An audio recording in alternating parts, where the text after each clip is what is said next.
ہمارے اندر کچھ کمیاں ہوتی ہیں، کچھ کمیاں۔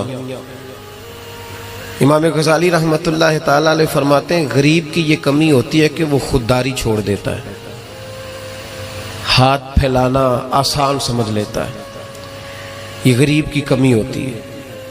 غریب خوددار رہے تو اللہ اسے عزت عطا کرتا ہے۔ آپ فرمایا کرتے امیر میں تکبر آتا ہے، امیر خوشامد کو پسند کرنے لگ جاتا ہے، اس طرح بہت سارے کام کرنے کے باوجود بھی نیکی نہیں حاصل کر پاتا۔ فرماتے ہیں جاہل جو ہوتا ہے نا، جاہل، اس میں یہ کمی رہتی ہے کہ وہ اپنی جہالت کی وجہ سے بہت سارے لوگوں کو برا سمجھتا ہے۔ اور آپ فرماتے ہیں عالم، صوفی اور درویش میں یہ کمی ہوتی ہے کہ وہ کئی دفعہ اپنے آپ کو دوسروں سے بڑا سمجھنے لگ جاتا ہے، اس میں بھی کمی آ جاتی ہے۔ کئی میری طرح کے لوگ باہر کھڑے ہو کے انتظار کر رہے ہوتے ہیں کہ نعرہ لگے گا تو محفل میں جائیں گے۔ میں نے بعد میں لوگ مطالبہ کرتے ہیں کہ میں نے تلاوت کیا تو بتاؤ کیسی کی ہے۔ ان کا دل کرتا ہے کہ کوئی کہے آج بڑی اچھی نعت پڑھی، کوئی کہے کہ آج تو آپ کی تقریر نے کمال کر دیا۔ امام صاحب فرماتے ہیں یہ کمزوری ہے اندر کی، باطن کی کمزوریاں ہیں، یہ نقائص ہیں ہمارے کہ ہم مطمئن نہیں ہوتے۔ اس کا نقصان یہ ہوتا ہے کہ آہستہ آہستہ جسمانی زندگی پروان چڑھ جاتی ہے، روحانی زندگی کمزور ہو جاتی ہے۔ روٹی کھانے میں لذت آنے لگتی ہے، نماز پڑھنے کا ذائقہ ختم ہو جاتا ہے، سیر مزہ دینے لگتی ہے اور تلاوت قرآن مجید بوجھ بننے لگ جاتا ہے۔ خوشامد اچھی لگتی ہے اور درود پاک پڑھنا یا تسبیح لے کے ذکر کرنا، یعنی اپنی تعریف سن لیتا ہے، اللہ رسول کی کرنا مشکل ہو جاتی ہے۔ یہ کب ہوتا ہے؟ جب اس کے اندر کچھ کمیاں رہ جاتی ہیں۔ بخار چڑھنے سے انسان کا چہرہ مورا اسی طرح رہتا ہے، لیکن چونکہ اس کا باطنی نظام خراب ہو جاتا ہے، اب مرضی کا کھانا بھی پکا ہو تو کھانے کو دل نہیں کرتا، کیونکہ اندر کا نظام گڑبڑ ہو گیا۔ اگر تو اپنی اس کمزوری کو دور کرنے میں کامیاب ہو گیا تو پھر تو کامیاب ہے، اور اگر تو اس کمزوری میں الجھ گیا تو پھر تو پہلے سے بھی زیادہ تباہ ہو۔ لَقَدْ خَلَقْنَا الْإِنسَانَ فِي أَحْسَنِ تَقْوِيمٍ ہے یہ سب سے پیارا، لیکن ثُمَّ رَدَدْنَاهُ أَسْفَلَ سَافِلِينَ کئی دفعہ گر جاتا ہے سب سے نچلے طبقے۔ ایک غلطی ہوتی ہے، ایک گناہ ہوتا ہے، اس کو لوگ ٹھیک نہیں کرتے، اپنے آپ پر محنت نہیں کرتے۔ ایک گناہ ساری باطنی بیماریوں کا پیش خیمہ بنتا ہے۔ میرے نبی پاک صلی اللہ علیہ وسلم کا کمال یہ ہے کہ حضور صلی اللہ علیہ وسلم نے نا لوگوں کے دلوں میں بات بٹھا دی تھی کہ گناہ گناہ ہوتا ہے۔ گناہ آج کا سب سے بڑا مسئلہ یہ ہے کہ لوگ گناہ گار ہو کے بھی اپنے آپ کو گناہ گار ماننے کو تیار نہیں، تسلیم نہیں کرتے۔ پتہ ہے میں متکبر ہوں، پتہ ہے جو آدمی کہتا ہے نا فلاں نے مجھے سلوٹ نہیں کیا، اصل میں وہ خود متکبر ہوتا ہے، لیکن وہ سامنے والے پہ الزام لگا رہا ہے دیکھو جی مجھے ہی سلوٹ نہیں کیا۔ تو بھئی آپ کون ہوتے ہیں پہلے بتائیں نا؟ جو آپ نے بات کر دی کہ مجھے سلوٹ نہیں ہوا تو یہ آپ نے سامنے والے پر اعتراض کیا کہ وہ متکبر ہے۔ تو دراصل مسئلہ کیا ہے؟ دراصل بات یہ ہے کہ آپ کے اندر روگ ہے۔ وہ جو آپ کہتے ہیں نا وہ فلانا دیکھو جی پتہ نہیں کیا سیاست کی یا چمک گیا ہے، تو آپ ماننے کو کیوں نہیں تیار کہ آپ جالس ہیں اس سے؟ کیوں نہیں مان لیتے کہ حسد ہے؟ کیوں نہیں مان لیتے کہ اللہ کا فضل اگر اس پہ ہوا ہے تو آپ کی طبیعت مان نہیں رہی؟ کیوں نہیں مان لیتے؟ یہ ہوتا ہے، یہ جو باطن کا روگ ہے اسی کو صوفیہ طریقت کہتے ہیں، تزکیہ نفس کہتے ہیں، تصفیہ باطن کہتے ہیں۔ اسی کے لیے لوگ کسی اللہ والے کے پاس جاتے تھے، اسی کے لیے اپنے آپ کو پیش کرتے تھے، اسی کے لیے کسی خانقاہ کی مسجد میں جھاڑو دیتے تھے، اسی کے لیے کسی اللہ کے ولی کے جوتے اٹھاتے تھے، اسی کام کے لیے وہ لوگ کہیں جایا کرتے تھے کہ جو روگ ہے نا اندر کا، ہم لوگ گناہ کو گناہ نہیں سمجھتے۔ میرے محبوب نے احساس پیدا کیا گناہوں کا۔ میں جمعے میں کہہ رہا تھا کہ حضرت عمر فاروق رضی اللہ تعالیٰ عنہ نے جو بڑا انقلاب برپا کیا نا، وہ اس لیے نہیں کیا کہ آپ کی فوجی طاقت بڑی مضبوط تھی، وہ اس لیے نہیں ہو گیا، حالانکہ مضبوط تھی وہ بھی، اس لیے نہیں کیا کہ آپ بڑے بہترین سیاستدان تھے، آپ کو تدبیر بڑی عمدہ آتی تھی، یہ ساری باتیں ٹھیک تھی، لیکن حضرت عمر نے انقلاب اس لیے برپا کیا کہ ان کی روحانی زندگی بڑی مضبوط تھی. اور اللہ قرآن مجید میں فرماتا ہے یا ایھا الذین آمنوا ان تتقوا اللہ یجعل لکم فرقان، ایمان والو اگر تم مجھ سے ڈرو گے تو میں تمہیں بصیرت کی روشنی عطا کروں گا، میں تمہیں شعور کی دولت دوں گا، تمہیں حق اور باطل میں صحیح فیصلے کی تمیز عطا کر دوں گا. دیکھیں کون سا انعام قرآن نے بیان. دیکھیں نا، دنیا میں خوش نصیب بندہ وہ ہے جس کے فیصلے صحیح ہوتے ہیں، جس کے فیصلے. تو ان تتقوا اللہ یجعل لکم فرقان، یہ سورہ انفال کی آیت نمبر 29 ہے، کبھی پڑھیے گا. قرآن مجید کی آیات بڑا مزہ دیتی ہیں. فرمایا اگر تم مجھ سے ڈرو گے تو میں تمہیں بصیرت کی روشنی دوں گا، باطن کا نور دوں گا، پھر تمہاری سادی باتیں بھی بڑے بڑے انقلاب پیدا کر جائیں گی، پھر تمہارے لب و لہجے کی سادگی بھی بڑا کچھ کر جائے گی. لیکن شرط یہ ہے کہ ان تتقوا اللہ، تعلق بندوں سے نہ رکھنا، تعلق اللہ سے رکھنا، اللہ سے ڈرنا. وَيُكَفِّرْ عَنْكُمْ سَيِّئَاتِكُمْ وَيَغْفِرْ لَكُمْ، فرمایا میں تمہارے گناہ بھی معاف کر دوں گا اور تمہاری بخشش بھی فرما دوں گا. حضرت عمر فاروق نے نا ایک دن مچھلی کھانے کو دل چاہا. ہماری منصوبہ بندی ہوتی ہے جب لوگ جمعہ پڑھنے آتے ہیں تو گھر میں چھوٹا گوشت دے کے آتے ہیں، سخت گرمیوں میں بھی کہتے میرے آنے تک نے اس کو پکا دینا. تو بہو بیچاری اگر کبھی نمک زیادہ ڈال لینا تو ابھی حاجی صاحب جو نماز پڑھ کے آئے ہیں تازی، وہ آتے ہی فوراً کہتے ہیں اپنے بیٹے سے کہ اتنا بھی نہیں تو نے اس کو سکھایا کہ میرے ابا نے خود تجھے گوشت لا کے دیا ہے. تو ایک جیتی جاگتی خاتون، ایک مسلمان جس کو بیٹی بنا کے لایا ہے، اس کی انسلٹ کر دی جاتی، توہین ہو جاتی، اور اس کے باوجود وہ حاجی صاحب ناراض ہوتے ہیں. پتہ ہی کوئی نہیں، میں مطلب ماں بدولت میں حاجی بھی ہوں، نمازی بھی ہوں، سیٹھ بھی ہوں، چودھری بھی ہوں، نواب بھی ہوں، اور میرا گوشت خراب کر دیا. یہ ہماری خواہشات نفس نے بڑے لوگ کچل دیے. وہ لوگ اپنی غلطی کو غلطی سمجھتے. حضرت عمر کبھی کوئی خواہش نہیں کی. مچھلی کھانے کو دل چاہا تو آپ کے غلام کا نام یرکا تھا. کچھ غلام بڑے وفادار ہوتے ہیں، وہ بیٹوں سے بھی پیارے ہو جاتے ہیں. حضرت مولا علی کے غلام تھے کمبر. تو ایک دن کمبر نے کہا حضور آپ نے کبھی خوش ہو کے بتایا نہیں کہ آپ کتنے خوش ہیں. تو آپ فرمانے لگے میں تجھے خوش ہو کے بتاتا نہیں میں تجھ سے کتنا خوش ہوں. جب میں تجھ سے خوش ہوتا ہوں نا تو میں تیرے لیے اسی طرح دعا مانگتا ہوں جس طرح میں اپنے حسن اور حسین کے لیے دعا مانگتا ہوں. کچھ غلام بڑے پیارے ہوتے ہیں، وہ دعائیں کراتے نہیں، وہ دعائیں لے لیتے ہیں. ان سے دعائیں نکلتی ہیں، وہ فیکٹری میں ملازمت ڈیوٹی سمجھ کے نہیں کرتے، وہ اپنا گھر بنا لیتے ہیں. وہ وفادار ہوتے ہیں، وفادار. اور اصلہ نال جے نیکی کریے تو نسلاں تاک نہیں بھول دے ہوتے. تو یرکا آپ کا بڑا وفادار غلام تھا. ایک دن آپ نے کہا مچھلی کھانے کو دل کرتا ہے، لیکن مسئلہ یہ ہے کہ 8 میل جانا پڑے گا مچھلی لینے، 8 میل آنا پڑے گا. رہنے دو، کھاتے ہی نہیں، چھوڑو اپنے لیے اب چھوٹی سی خواہش کے لیے اتنی مشقت کرنا. حالانکہ لوگ لاہور سے گجرانوالے روٹی کھانے چلے جاتے ہیں آج بھی، اور گجرانوالہ والے بھی کئی لاہور آ جاتے ہیں. صبح نہاری سنا اچھی ملتی ہے. ویسے کہا جائے کسی کو کہ گھر سے اٹھ کے مسجد میں محفل ہے تو کہتے ہیں بس گھٹنے نہیں کام کرتے، کمر میں تھوڑی تکلیف ہے، رات میں دیر سے آیا تھا. حضرت عمر نے کہا 8 میل جانا 8 میل آنا میری مچھلی کے لیے چھوڑو. وہ غلام کہتے ہیں میں سالوں سے آپ کا خادم تھا، کبھی آپ نے کوئی خواہش کی نہیں تھی، پر آج جب کی نہ خواہش تو میں نے کہا کہ خواہش کر لی ہے اور کی بھی پہلی دفعہ ہے تو میں پوری نہ کروں.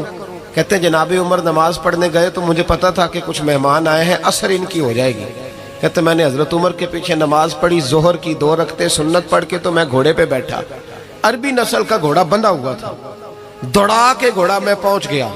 عربی نسل کے گھوڑے کو 8 میل کیا کہتے ہیں؟ کہتے ہیں کہ ٹوکرا مچھلی کا خریدا، کئی کلو مچھلی خرید کے تو میں حضرت عمر کی عصر کی نماز ہونے سے پہلے پہلے واپس بھی آ گیا.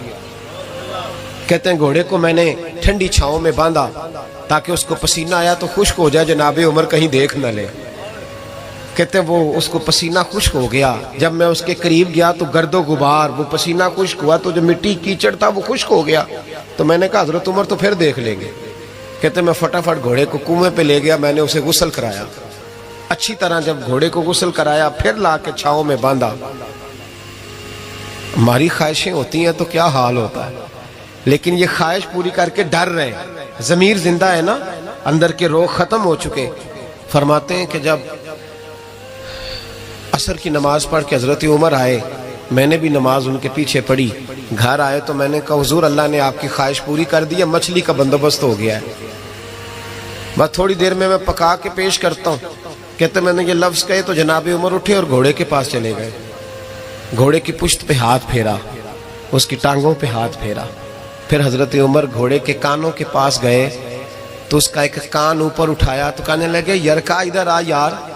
تو میں قریب آیا تو کہنے لگے تو نے سارا گھوڑا دھو ڈالا ہے پر کانوں کے پیچھے سے پسینہ خشک کرنا تجھے یاد ہی نہیں رہا، وہ کانوں کے پیچھے تو جہاں نہیں تو نے پانی ڈالا، تو بھول گیا تھا۔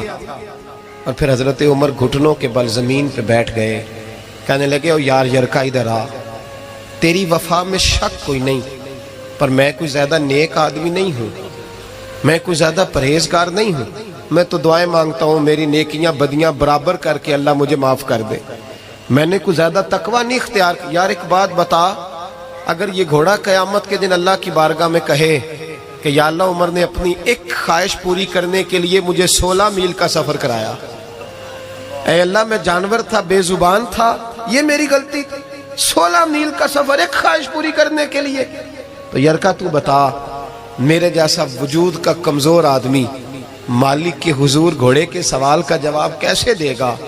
وہ یرکا کہتے ہیں میں اپنے باپ کے فوت ہونے پہ اتنا نہیں رویا تھا جتنا میں آج رویا، میں تڑپ اٹھا کہ حضور یہ والی سوچ، یہ والا، یہاں تو لوگ اپنے نوکر کو 4 تھپڑ مار کے کہتے ہیں پھر کیا ہو گیا میں تیرا مالک نہیں، اس کو رسوا کر کے کہتے ہیں پھر کیا ہو گیا، کوئی بات ہے؟ یہاں بہو کو 20 گالیاں دے کر اور غریب رشتہ دار کو برا بھلا کہہ کر اپنے ملازم کو لوگ نیچا دکھا کے خوش ہوتے ہیں، کہتے ہیں دیکھا نا پتہ چلا میں چودھری ہوں، میں افسر ہوں، میں فلاں ہوتا ہوں، میری چدراہٹ۔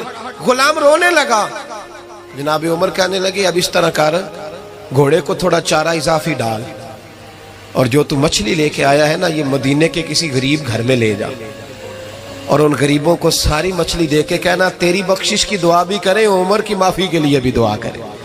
جب ضمیر زندہ ہوتا ہے نا پھر اتنی سی بات بھی بوجھ بنتی ہے، اور اگر ضمیر مر جائے تو لوگ قتل کی بھی وضاحتیں دینے لگ جاتے ہیں، لوگ کروڑوں کی کرپشن کر کے اس کی بھی وضاحتیں دینے لگ جاتے ہیں، لوگ اس کے حق میں بھی جب ضمیر مردہ ہوتے ہیں۔ میرے محبوب نے وَيُزَكِّيكُمْ کی شان کے ساتھ کمال یہ دکھایا ہے، ضمیر زندہ کر دی، زندہ کر دیے ضمیر، ذرا ذرا سی پڑھیے نا بخاری، قبیلہ غامدیہ کی ایک عورت نبی پاک کی بارگاہ میں آئی، کوئی اسے گرفتار کر کے نہیں لایا، کسی نے درے مار کے نہیں منوایا، خود آئی،